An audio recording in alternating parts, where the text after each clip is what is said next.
So Oh my goodness. we're going to do a little bit of a reset. So here we're starting this next portion with our Thor villains tier ranking with the God of Lies, the mischief maker, who originally was called the God of Evil in Thor comics. It's Thor's dastardly step sibling, Loki. I mean, come on, Eric. This one doesn't need any discussion. One of the best comic book characters of all time. I mean, absolutely S tier. The definition of that. We could wax poetic for hours, but I think that this is, for the sake of how many we have left to rank, maybe we just keep it rolling Well, here. I'll just say this about Loki. One thing, Eric. Everything we've said about certain villains, like in the A tier, where it's like they're a big bad, they're a major obstacle, complicated storylines, the power level to threaten Thor, the complexities to be not only a match, but also be kind of a puzzle for Thor, and to have those moments, like a description, just going down the line of those A tier villains. Loki has all of that in spades. Mm-hmm. So Loki is the Thor villain. Loki is the Thor villain. So yeah, I think that's fair. Yeah. But you know who is not the Thor villain? Crota the Duelist. Who the hell is Crota the Duelist? It's right there in the name. It's Crota the D-List. Crota the D-List. More like Crud the D-List. Then quickly after that, we have Magrat the Schemer, who I do remember as a Tales of Asgard villain, but really the inside of the tin is exactly what's on the outside. Just a schemer. I feel like just a schemer. That's another one we could probably quickly put into D-List, Eric. We don't need to click on that one. I think so. Okay. Well, next, let's go to the demon. Actually, this is one where I feel like we could do a little bit of discussion here. Okay. So my memory of this character is that this is around issue 120, I believe, because this is right when Thor comics start to get multi-issue storylines and they start doing some foreshadowing. And I remember when they're in, it might be like Vietnam or somewhere in Asia or something like that, and they find these Norn stones that are dropped on the ground, and that's foreshadowing for what's going to happen like a couple issues later. So it's the turning point when stories start to get more complex. I don't think this specific character is like the reason that works. I think it's just that the storytelling gets more sophisticated right around the same time that this character happens to be, because I think as an individual, this character is pretty forgettable and unimportant. And so for me, I think it's a D-List, but you could sway me if you feel like they deserve a little bit more spotlight. I would say probably low. I'll put the demon at the high D tier, because I was gonna say, because they devoted a multi-part story to them, they were trying to do something with the demon, but it just didn't work. There's a reason why we haven't seen the demon like make a big modern, comeback, because it just didn't work. But Queen Ula is our next villain on the tier list ranking, Eric. Where do we want to put Ula and her headdress? Who? Is this one of the Norns? It looks like Carnilla's sister. Like, it looks like the headdress looks very familiar, like one of the Norns, but I'm kind of blanking, and I feel like I should know more. I mean, she's the queen of something, which is like, I can just hear the YouTube comments like, yeah, Queen Ula is clearly like too much of a deep cut for you fake Thor fans. But and to them, I would say, have you read every Thor comic? Because I have, and I still don't know who Queen Ula is. Yeah, so. Do we know who Seedring the Merciless is? Actually, yes. Okay, so this is one of the ones that I'm going to make a case for C tier, because Seedring is when it's back when the Odin sword is going to be pulled, and Odin is pissed, and he wants to like discipline Thor, but he can't do it himself, and so he gives his Odin force powers to this vizier, this advisor, and says, "Here, take my Odin Force powers, and then you can like reprimand Thor, and I won't have to." Yeah. And then he turns evil, and he's like, "I have your Odin powers now." And then he gets banished to live with the trolls or something like that. But I think that makes Yeah. him interesting enough to put him in C tier because I remember that Yeah, happening. I mean, he wielded the Odin Force. That's really all you gotta say. That's not nothing. That's more than Professor Zaxton did. So or Crota, the duelist. yeah, Next though, this next one, Eric, I I'm gonna make a case that I think you'll probably agree with. It's Pluto. yeah. He is one of the Olympian gods in Marvel Comics, and you might think Olympian more akin to your buddy Hercules's neck of the woods, but I think Pluto is a B level Thor villain. B level, really? Okay, I what where do you feel more comfortable with him? I shouldn't have sounded that surprised. I would put him B tier, low you B. bastard. B, you bastard. Why? Why I The amount of never? disrespect. I'm out of here. Okay, so Pluto and Pluto has some really great moments. And actually, in one of my favorite Thor comics of all time, the issue where Hercules and Thor become buddies because Hercules was tricked into taking Pluto's place as the leader of Hades. Thor comes and rescues him, and they have all this this fight. And Pluto is like posing as a Hollywood producer and like film, like there's like a set.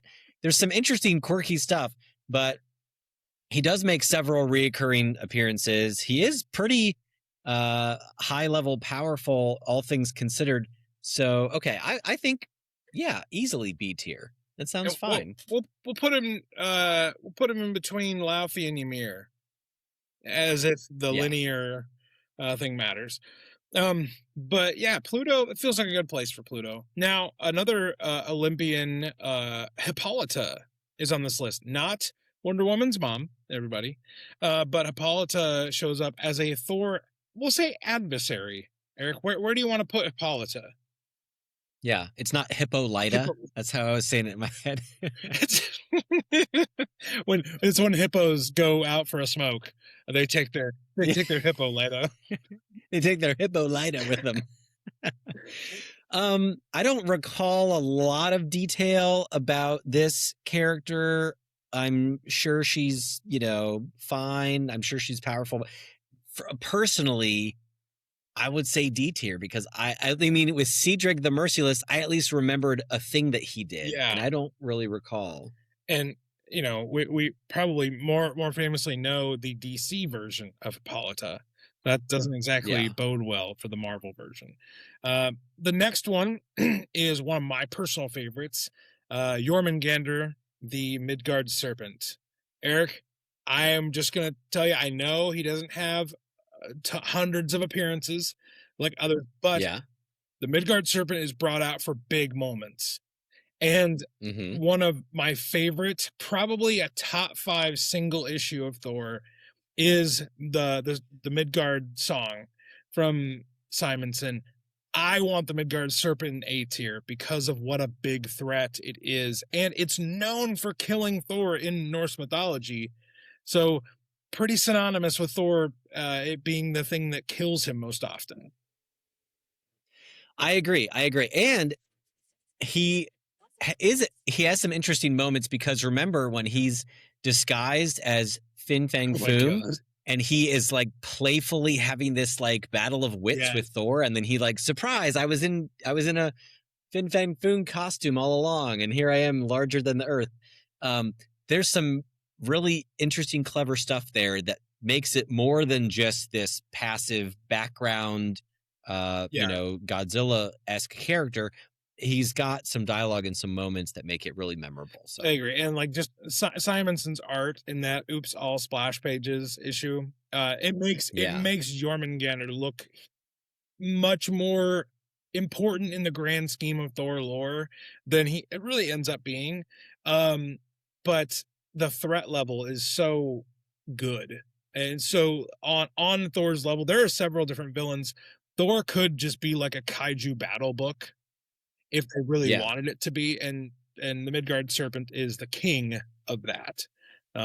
So next we have kind of a little bit of a deep cut, but I do know this character is Tananile. So what do we think of the Rigelians? I do know Tananile, and I think that, in her first appearance, she's basically kidnapping Thor because they need help to battle something else that is messing with their area of the galaxy. So it's sort of like a misunderstood, we're powerful, hey, we need you.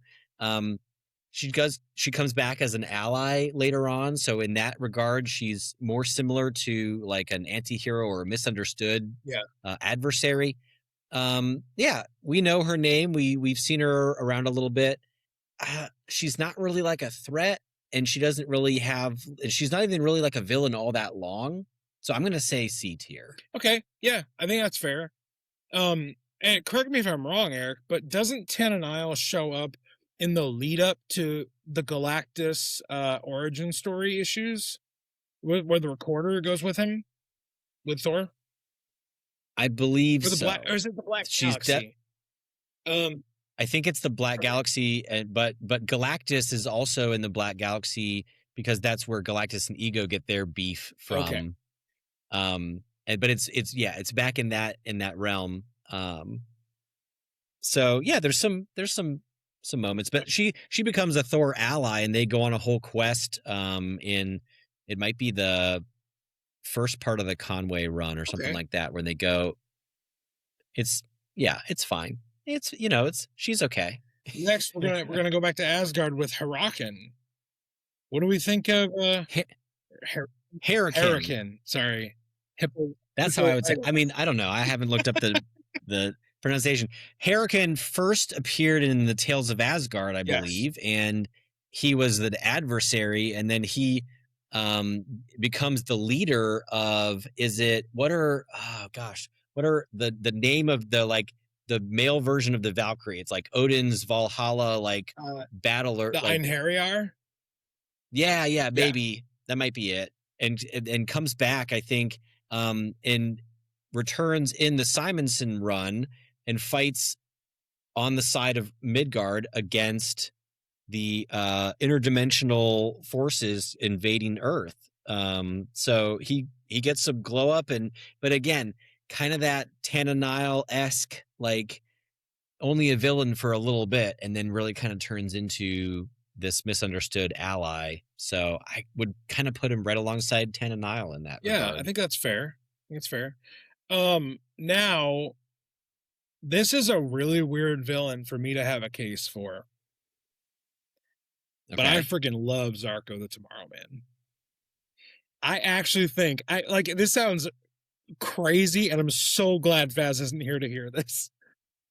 Eric, I have a Tomorrow Man Thor story idea, and I'm just saying, I think this is a character you could give a modern glow up to, and it would actually be kind of interesting. But I like Zarko. I have no illusions about Zarko. He's not, he's not S tier, A tier, B tier.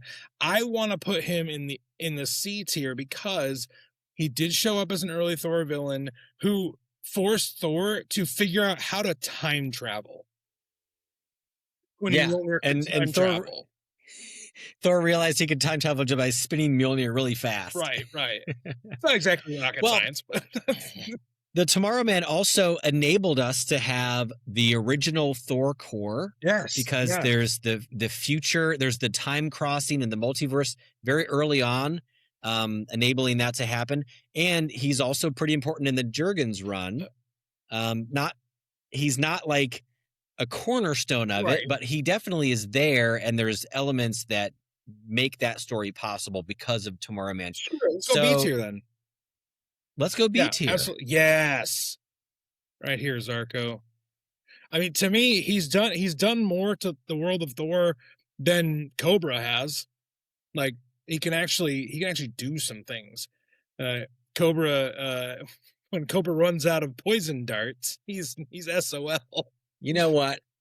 I've had it up to here with you, ragging on my boy, the I King did not Cobra think with this his is the tech. argument we would have. He's a slithery Batman. He's That's a who he is. slithery Batman. Except he actually has powers. So take that, Bruce. Yeah, Like, gosh, broody bastard.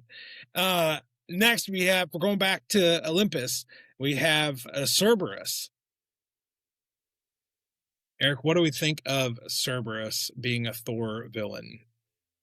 yeah, I mean, we all know who it is. Yeah. Like, so it has the name recognition right off the bat. That bodes well for our three-headed dog here. But it's really sort of just like it's like a pet. It's like a background Lesser entity. Fenris. I would say just the name recognition alone puts it in C tier because we're not going to flush it with these unknown yahoos, but it's not important and it doesn't do much. Yeah, I think that's fair. But the next one does. And now we need to clarify here, just like we did with Pluto, Ares as a Thor villain. Now, I know most times, Eric, that he shows up, it's probably to fight Thor and Hercules. But Ares is very important to a few different Thor events and Thor stories. So where does your gut say we should put the Greek god of war? My gut is telling me a B tier. Okay. I think that he's a lot of the moments that I'm recalling are in like Hercules comics or other like event books. So as a Thor villain, he's not breaking into A tier. Yeah. I don't think so, but definitely more important and more cool. And like, I want to read more stories about him? Yeah, I want to read way more stories about Ares than I do about Garador. Like, so I think with Ares, like, because you're such a big Hercules fan, he is the S tier Hercules villain, but doesn't really do it really as a Thor villain so much. Now we have the Rigelian Grand Commissioner, kind of in that Tananile Recorder Black Galaxy era. What do we think of the Grand Commissioner as a Thor villain? I mean, less important than Tananile, so that by definition puts him in D tier. Sorry, buddy. Oh, I'm sorry. What is the comrade doing over here? He should be dead last. Flush him down even Red further. Scare villain. You're behind Queen Ula, and we don't even know who she is. So next, Eric, is another. I kind of like the Destroyer. I hate to use the word villain so much. But in reference to Thor, what do we think of Ego, the living planet? Okay, he is a legit powerhouse in Thor comics. First appearance in a Thor comic, that helps. He gets a story in the Jason Aaron run where he becomes Ego, the Necro planet, right? The Necro world. He makes quite a few appearances. He's super powerful, and there is a Thor story called Astonishing Thor. It's a miniseries where we have a big ego element there, and it's a lot of fun to see that character get a little bit more attention. So I'm gonna say B tier. Yeah, I mean, B tier is exactly where I was thinking. Iconic, kind of Silver Age weird like kind of thing. It's a planet with a face on it, but he is, like you said, incredibly powerful. So feel very comfortable with Ego. And weird art in the books, the weird photocopy cutout collage art. Jack Kirby did some of his best work in those. It's so amazing. In those Ego Galactus issues. But next we have another classic Thor villain where not necessarily known as a Thor exclusive villain, but shows up in a ton of Thor stories. It's the High Evolutionary, the former boss of Thor. Oh my God. Don't remind me of that. terrible storyline where Thor goes to work for the High Evolutionary basically for like 10 issues. Where do we want to put him, Eric? First appearance in a Thor book, right? I believe shows up. No, oh no. I was thinking Adam Warlock there. No, sorry. I don't know about the High Evolutionary. I think it is. I think because he creates a bunch of like animal men to fight. Well, he creates our next one on here, Man Beast, I believe. And so, okay. I've got to say he's right up there with Ego for me. I don't think he deserves to be an A tier. Does have a lot to do in Thor comics. He is surprisingly coming up, more often than you would think. Yeah. But he's not touching the Enchantress, the Destroyer. He doesn't belong there. Yeah. So I think that's fair. Where do we want to put his creation, the Man Beast? Man Beast is fun. Man Beast is a good time. It's weird. It does get it gets a cover appearance in his first appearance. C tier for Man Beast? A middle to high C tier. Yeah. Let's. Well, no, a solid C tier. Because I also don't remember. He doesn't say anything memorable or like have any character moments from it. So it's like it's clever and it's well executed for what Kevin Feige's office isn't being flooded with emails from Man Beast content. Yeah, we want to see him. Yeah, we've got to see it. What about Fafnir? He's shown up quite a few times. Had a big spot in the early Simonson run, but kind of whenever they want to break out a dragon that isn't the Midgard Serpent, it's usually Fafnir. That's right. When they want to break out a dragon that's not the Midgard Serpent and a dragon that used to be a human, because it's a dude. Yeah. But yeah, he's a lot of fun. He's like, I would say B tier. Yeah. Now he's good. Fafnir's a good time. Fafnir. I've heard that about Fafnir. Fafnir, I'm a good time. Now the Lurking Unknown, Eric. I might need a little guidance on this one because it feels more modern, but I don't know. What can you tell me about the Lurking Unknown? I don't even recognize the thumbnail image. I'm sorry. I think the Lurking Unknown is going to live up to his name and remain pretty unknown. You go to the D tier. Yeah. I'm sorry if there's some great Lurking Unknown story that I'm just not remembering, but honestly, it's not ringing a bell. At this point, if you don't know a great Lurking Unknown story, it doesn't exist. It does not exist.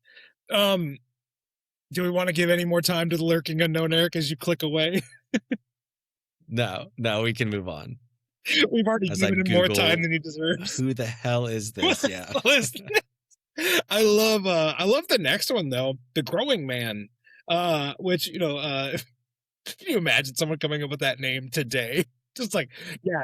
What should we call his character? Well, what does he do? Parts of his body grow. No, it's not like weird or anything.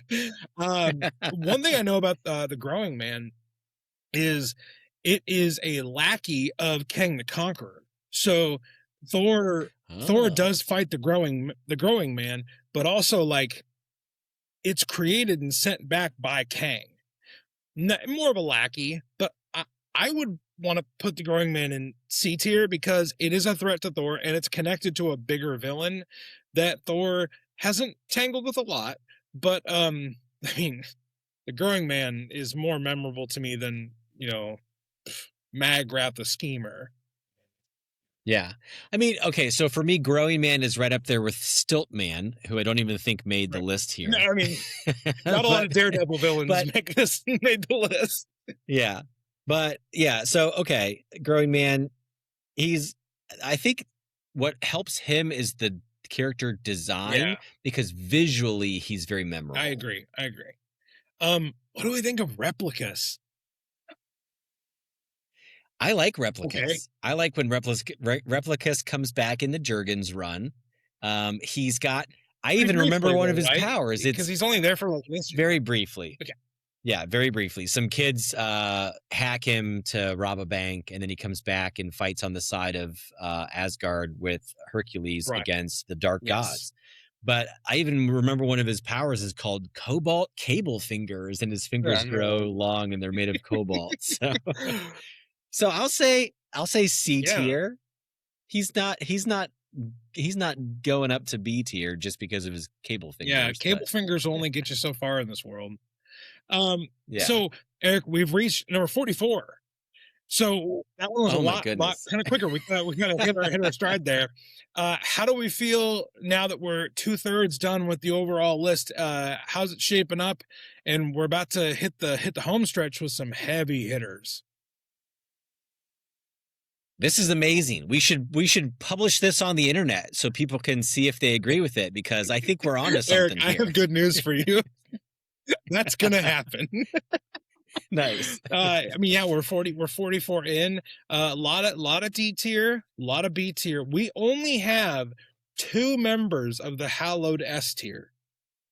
And we're gonna get more, but really like our A tier did not expand a lot either. We added Midgard Serpent, we added Loki to the S tier, but we're gonna get a lot more added up into this higher tier these next few picks with the final stretch we're going on, Eric. Yeah, can I make an interesting Yeah, absolutely. observation? It's not just that we go from fewer at the top like a pyramid. We actually have a little bit of a um there's a clumping in the B tier and the D tier. So it's like that C tier, there's not as many that fall in that C tier. It's either they're pretty forgettable or they're actually kind of used. And so it's I just think that's interesting that it's not automatically forming a pyramid shape. There's this Yeah, like clearly we're pretty decisive when it comes to like, no, they're in the D or they're in the yeah, E. yeah. They either have it or they don't.